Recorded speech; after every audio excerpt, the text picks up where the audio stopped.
আলহামদুলিল্লাহ, আল্লাহ তাআলার কাছে অশেষ শুকরিয়া আদায় করছি যে পবিত্র ভূমি মক্কাতুল মুকাররমায় আসার পরে আল্লাহ তাআলার কাছে অশেষ শুকরিয়া যে বিভিন্ন সময় বিভিন্ন হাদিয়া তোহফা পেয়েছি, কিন্তু আজকে অনেক বড় একটি হাদিয়া পেয়েছি, তাফসির আহসানুল বায়ান। এই তাফসির গ্রন্থটি পেয়ে আমার কাছে এত যে একটা আনন্দ লাগছে, কারণ আমার সবসময় আশা আকাঙ্ক্ষা থাকে যাতে এই কোরআন হাদিসের সাথে আমি সময়টা আমার দিতে পারি। তো আল্লাহ তাআলার কাছে এই শুকরিয়া আদায় করছি যে আমি সবসময় নিয়মিত আলহামদুলিল্লাহ পবিত্র কালামুল্লাহ তেলাওয়াতের মাধ্যমে হোক যেভাবে হোক আমি সবসময় চর্চা রাখার চেষ্টা করি। তো আল্লাহ তাআলার কাছে শুকরিয়া যে আজকে এই হাদিয়াটি পেয়েছি, মনে খুবই অন্য ধরনের একটি আনন্দ, যেটি ভাষায় প্রকাশ করার মতো নয়। কারণ এর মধ্যে অনেক বৈশিষ্ট্য রয়েছে, বিশেষ করে এই তাফসির গ্রন্থের মধ্যে রয়েছে।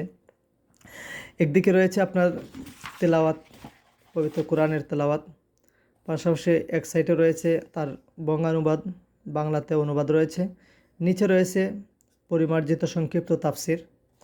তো খুবই সুন্দর সংক্ষিপ্ত পবিত্র কোরআনের 30 পারার তাফসির গ্রন্থটি, এই তাফসির আহসানুল বায়ান। তো আপনাদের কাছে শেয়ার করলাম, আল্লাহ তাআলা যেন আমাদেরকে, বিশেষ করে আমাকে, এই তাফসির পাঠ করে এবং এই কোরআন হাদিসের সহি তরিকা সিরাতে মুস্তাকিমের পথে চলার তৌফিক দান করেন। আল্লাহ তাআলা যাতে আমাদের সবাই কামিয়াব করেন, দোয়া চাই। আল্লাহ হাফেজ।